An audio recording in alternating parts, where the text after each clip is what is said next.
Hello guys, welcome again. Welcome to CCC.online-tayari.com. This is Kajal Kushwaha. Guys हम लोग पढ़ रहे हैं क्या 7 अक्टूबर 2021 में जो भी क्वेश्चंस पूछे गए थे उसका पार्ट 1 हम लोगों ने पढ़ लिया है और ये है आपका पार्ट 2.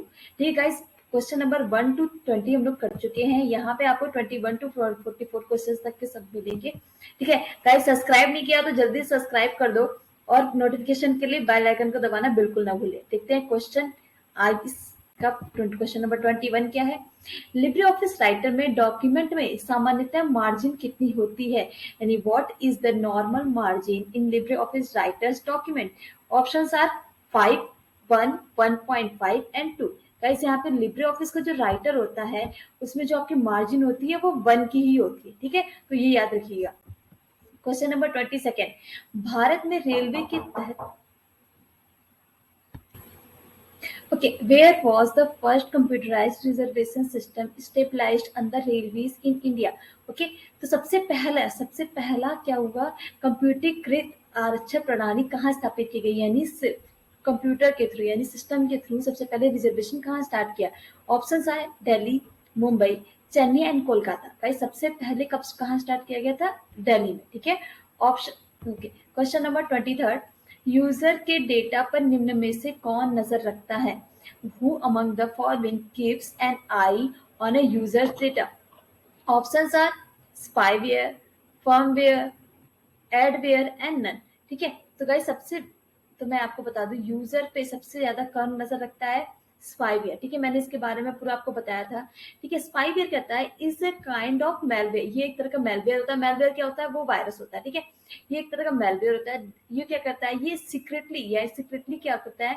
ये गैदर करता है इंफॉर्मेशन आपके अबाउट अ पर्सन और एन ऑर्गेनाइजेशन. यानी आपके सिस्टम में से या तो कोई ऑर्गेनाइजेशन है वहां से क्या करता है? आपके पर्सनल इंफॉर्मेशन को गैदर करता है और रिलीज करता है क्या? डेटा और उसके पार्टीज को. ठीक है, तो ये क्या है आपका? Spyware. Question number 24. LibreOffice Writer में फाइल एक्सटेंशन क्या होता है? यानी what is the file extension of LibreOffice Writer? Options are ODT, OTT, DOC and WRT. का इसमें सब बता दूं कि बहुत बार पूछा गया क्वेश्चन, यानी बहुत इंपॉर्टेंट भी है और बहुत बार पूछा भी गया. तो ऑप्शन नंबर ए आपका सही होगा क्या? ओडीटी. ओके. Question number 25. निम्नलिखित में से किस शॉर्टकट कुंजी द्वारा गूगल ड्राइव पर किसी दस्तावेज को सीधे अपलोड किया जा सकता है? यानी which of the following shortcut keys can directly upload a document to Google Drive? ठीक है, ऐसा कौन सा की आप प्रेस करोगे जिससे क्या होगा? डॉक्यूमेंट डायरेक्ट गूगल ड्राइव में अपलोड हो जाएगा. Options are control plus U, shift plus U, control plus I and shift plus I. Guys सबसे आप क्या करोगे? शिफ्ट दबाओ, उसके बाद यू प्रेस करोगे तो क्या हो जाएगा? डायरेक्टली आप गूगल ड्राइव में अपने जो भी फाइल है उसको अपलोड कर सकते हो. Question number 26. LibreOffice Calc में अधिकतम कितनी शीट हो सकती है? यानी what is the maximum number of sheets that LibreOffice Calc can have? Options are 48,000, 60,000, 32,000 and no limit. ठीक है, तो गाइस लिब्रे ऑफिस में मैक्सिमम नंबर ऑफ शीट्स कितनी होती है? 32,000. ओके. Question number 27. किसी फाइल को नए नाम से सेव करने के लिए निम्न में से किस विकल्प का इस्तेमाल किया जाएगा? Which of the following option will be used to save a file with a new name? Options are control save all, a control plus shift plus s. Guys यहाँ पे क्या मतलब है? कह रहा है किसी फाइल को नए नाम से सेव करनी, यानी सेव एस. ठीक है, बात तो ये है ना. सेव और सेव एस के लिए क्या करोगे आप? Control plus shift plus S. क्या करोगे? Control plus shift plus S. ठीक है, ट्राई करके देखना आप, तो जल्दी इजिली याद हो जाएगा. Question number 28. निम्न में से किस तकनीक को ईथरनेट एक्सेस उपयोग करता है? Which of the following technology does Ethernet access use? तो सबसे पहले बात करेंगे यहाँ पे ईथरनेट क्या होता है. यहाँ पे आप इंटरनेट नहीं है, ये क्या है? ईथरनेट. ठीक है, इंटरनेट क्या होता है? जिसमें सिस्टम एक दूसरे से जुड़े होते हैं बहुत ब्रॉडली. बट ये आपका ईथरनेट क्या होता है? ये आपकी ट्रेडिशनल टेक्नोलॉजी होती है, मतलब पहले के टाइम में यूज होती थी.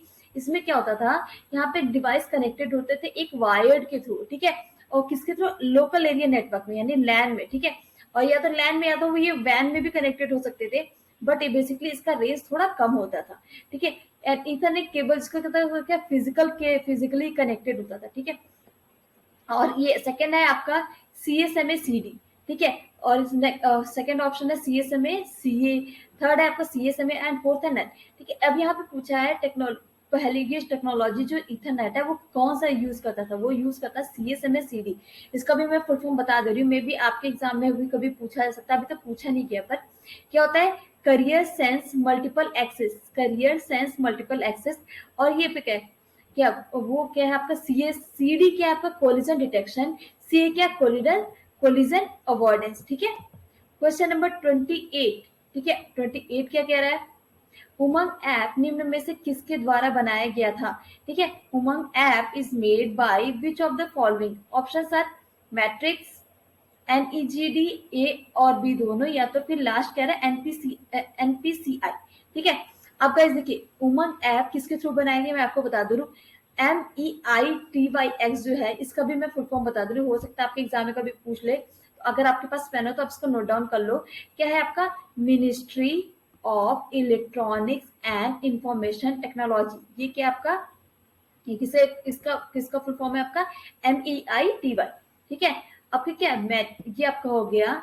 और ये इसने तो बनाया ही बनाया था, बट एक और इसमें इंक्लूड हो गया NEGD। NEGD क्या है, नेशनल ई गवर्नेंस डिवीजन। ठीक है, यानी इसका आंसर क्या सही होगा, ऑप्शन ए एंड बी दोनों। ठीक है, ऑप्शन नंबर ए और बी दोनों, यानी सी ऑप्शन सही होगा, both A and B.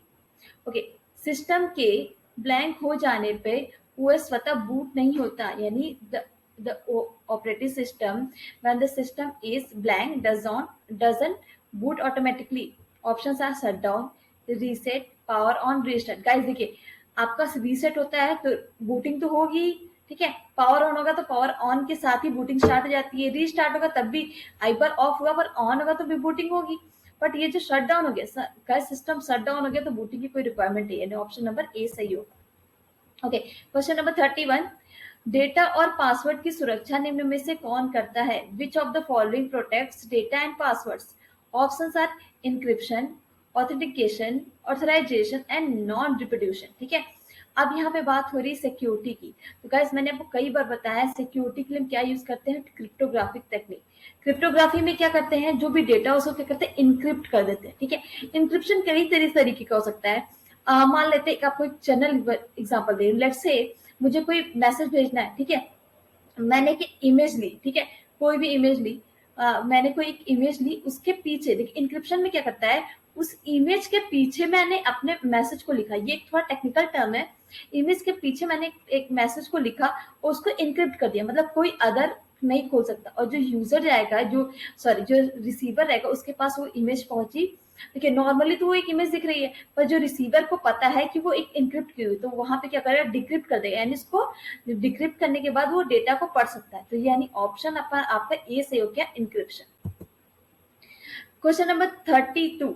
Coaxial cable के माध्यम से इंटरनेट की सुविधा को उपलब्ध कराने की प्रक्रिया के लिए क्या प्रयोग होता है, what is used for the process of providing internet facility through coaxial cable, options are dial up connection, modem, setup box और केबल मॉडेम। ठीक है, तो गाइस इसमें क्या क्या क्या पूछा गया, कोएक्सियल केबल के थ्रू जब हम क्या करेंगे, इंटरनेट की फैसिलिटी लेंगे, तो सबसे ज्यादा जरूरी क्या होता है, डायल अप कनेक्शन। ठीक है, क्या जरूरी होता है, डायल अप कनेक्शन।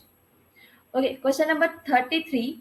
स्विफ्ट का पूरा नाम क्या होता है, गाइस ये जो स्विफ्ट होता है वो आपका इंटरनेशनल बैंकिंग के लिए यूज किया जाता है, मैंने पहले भी इसके बारे में डिस्कस किया है। Society for worldwide interbank financial telecommunication. Second है service for worldwide interbank financial telecommunication. Third है आपका society for worldwide international financial telecommunication. आप यहाँ पे देखोगे स्टार्टिंग का जो आपका एस और डब्ल्यू का तो फुल फॉर्म सेम है, और यहाँ पे देखोगे ए और बी में भी थर्ड इंटर बैंक भी सेम है। ठीक है, ओके, ए और बी फुल फॉर्म, ओके, नहीं, आपका ए और बी में सब कुछ सेम है, सिर्फ वहां पे सोसाइटी है और बी में सर्विस है। ठीक है, तो गाइस इसका ऑप्शन नंबर 1 सही होगा, क्या, society of world wide interbank financial telecommunication. ठीक है, ऑप्शन नंबर 1 सही होगा। Question number 34। क्लियर फॉर्मेट करने की शॉर्टकट कुंजी क्या होती है, what is a shortcut key to clear format, options are control plus C, second is control plus shift plus M, third is control plus M and fourth is none. Guys क्या कर रहा है यहाँ पे, क्या कर रहा है, क्लियर फॉर्मेट कर रहा है। ठीक, कोई भी चीज को क्लियर करने की क्या फॉर्मेट होता है, कंट्रोल एम। ठीक है, ऑप्शन नंबर सी सही होगा। क्वेश्चन नंबर 35, निम्न में से कौन सा इंस्टेंट मैसेजिंग का उदाहरण नहीं है? Which of the following is not an example of instant messaging? Options our Telegram, WhatsApp, messenger and Linux. ठीक है गाइस, देखिए टेलीग्राम पे इंस्टेंट मैसेज भेज सकते हैं, हाँ। व्हाट्सएप पे भेज सकते हैं, हाँ। मैसेंजर पे भेज सकते हैं, हाँ। बट लिनक्स में कोई आप मैसेज नहीं भेज सकते, यानी आपका डी ऑप्शन सही होगा। Question number 36, main frame computer का उपयोग अधिकतम व्यावसायिक कार्यों के लिए किया जाता है। Mainframe computers are used for the business function. ये जो आपका स्टेटमेंट दिया हुआ, क्या ये सही है? हाँ जी, ये सही है गाइस। जो मेन फ्रेम कंप्यूटर होता है, ये बहुत ही ज्यादा हाई परफॉर्मेंस के लिए यूज होता है, बट इसका जो लार्ज अमाउंट ऑफ, इसके पास क्या होता है, मेन फ्रेम के पास large amount of memory and processor. ठीक है, ये क्या करते हैं, that process billion of simple calculation and transaction in real time. समझ रहे हो, बिलियंस ऑफ सिंपल कैलकुलेशन। ठीक है, बट इसका साइज बहुत ज्यादा बड़ा होता है। ठीक है गाइस, इसीलिए इसको क्या करते हैं, बिजनेस फंक्शन के लिए ही यूज करते हैं। ऑप्शन नंबर 37, क्रेडिट कार्ड का भुगतान समय पर करने पर ब्याज नहीं लगता। Paying the credit card on time does not attract interest. Guys, जब अब आप क्रेडिट कार्ड का भुगतान टाइम पे करोगे तो कोई इंटरेस्ट नहीं लगे। ऑप्शन नंबर 1 सही होगा। आईपी डेटाग्राम की कुल लंबाई 65,535 बाइट होती है, यानी the total length of N IP is इतना बाइट। ठीक है, तो ये आपकी सही है गाइस। आईपी डेटाग्राम क्या होती है? IP datagram is like a IP packet. ये क्या होता है? The format of data that can be recognised by IP. और इसको क्या कहते हैं, जो कि आईपी के थ्रू रिकॉग्नाइज होती है, उसको क्या कहते हैं, आईपी डेटाग्राम। ठीक है, इसमें क्या होता है, इसमें दो कंपोनेंट होते हैं। ठीक है, इसमें क्या दो कंपोनेंट, एक क्या होता है, एक हेडर ऑफ डेटा, और यहाँ पे जो डेटा ट्रांसमिटेड होती है। ठीक है, इतना काफी होगा। 39 क्वेश्चन, डेटा सूचनाओं में संसाधित होता है। ठीक है, data is processed into information. हाँ जी, डेटा क्या होता है, सूचना में चला जाता है। मतलब एक प्रोसेस होता है ना, पहले हम डेटा दिए, डेटा क्या एक तरह का इंफॉर्मेशन, और फिर इसके बाद आगे कई सारे प्रोसेस होते हैं इसमें। क्वेश्चन नंबर 40, विंडोज 10 एक मल्टीटास्किंग ऑपरेटिंग सिस्टम है। Window 10 is a multitasking operating system. हाँ जी, ये ट्रू है। 41, ट्रांजेक्शन आईडी और रेफरेंस नंबर समान होते हैं। ये गाइस देखिए, ये अच्छा क्वेश्चन है। कभी कभी लोग कंफ्यूज होते हैं। ठीक है, मैं आपको बता दूं, ठीक है, ट्रांजेक्शन आईडी और रेफरेंस नंबर कभी भी समान नहीं होते। कभी आप कहीं पे भी कोई ट्रांजेक्शन किए होंगे, ठीक है, कल मैं बता रही हूँ, मैं कल एक लैब में गई, वहां पर टेस्ट के लिए मैंने एक ऑनलाइन ट्रांजेक्शन किया, तो उन्होंने मुझसे क्या मांगा, रेफरेंस नंबर मांगा, ट्रांजेक्शन आईडी नहीं मांगा। उन्होंने मुझे रेफरेंस नंबर मांगा, वो मेरे रिसिप्ट पे लिखने के लिए। ठीक है, तो मैं बता दूं, ट्रांजेक्शन आईडी और रेफरेंस नंबर दो अलग अलग चीजें होती हैं। ठीक है, the transaction ID is associate with payment gateway. ठीक है, जो मैं ट्रांजेक्शन आईडी क्या होता है, वो एसोसिएट होती है जो जिस पेमेंट के थ्रू हम पेमेंट कर रहे हैं। ठीक है, अब ये रेफरेंस क्या होता है, रेफरेंस आईडी क्या होती है, ये जो हम क्या, अगर it speak in itself the reference code associate with the transaction, वो तो हमारे थ्रू एक कनेक्ट वो क्रिएट होता है। क्या होता है, वो हमारे थ्रू क्रिएट होता है, यानी ट्रांजेक्शन आईडी और रेफरेंस नंबर दोनों डिफरेंट हो गए। ठीक है, क्वेश्चन नंबर 42, एफटीपी का उपयोग करके इंटरनेट पर वेब ट्रैफिक का स्थानांतरित किया जाता है। Use web traffic is transferred over the internet using FTP. तो ये आपका फॉल्स है। ठीक है, एफटीपी क्या है, फाइल ट्रांसफर प्रोटोकॉल। यहाँ पे क्या पूछा गया है, ट्रैफिक इज ट्रांसफर, ट्रैफिक नहीं ट्रांसफर की जाती, फाइल्स ट्रांसफर की जाती है। ठीक है, यानी ये स्टेटमेंट आपका गलत है। क्वेश्चन नंबर 43, ब्लॉकचेन से में जुड़े सभी नोड्स के पास सभी लेन देन की जानकारी होती है। all the nodes connected their blockchain have all the transaction information। तो ये कह रहा है, हाँ ये स्टेटमेंट आपका सही है। जो भी नोड्स जुड़े होते हैं उनके पास सारी इंफॉर्मेशन होती है। Question number 44, last but not least, WMF का पूरा विंडो फॉर्मेट होता है। The full form of WMF is window media format. ठीक है, क्या ये फुल फॉर्म सही है? हाँ जी, ये फुल फॉर्म सही है। ओके गाइस, यहाँ तक अगर आप बने हुए हो उसके लिए बहुत बहुत धन्यवाद। ठीक है, यहाँ तक आए हो, आपको क्लास समझ में आई होगी गाइस। पार्ट 1 को देखना बिल्कुल मत भूलिएगा। ठीक है, आधे क्वेश्चन आपको पार्ट 1 में मिल जाएंगे। और लाइक, कमेंट और शेयर करना बिल्कुल ना भूले। ठीक है, टेलीग्राम को नहीं ज्वाइन किया है तो डिस्क्रिप्शन आपको टेलीग्राम का लिंक मिल जाएगा, वहां जाए ज्वाइन करिए।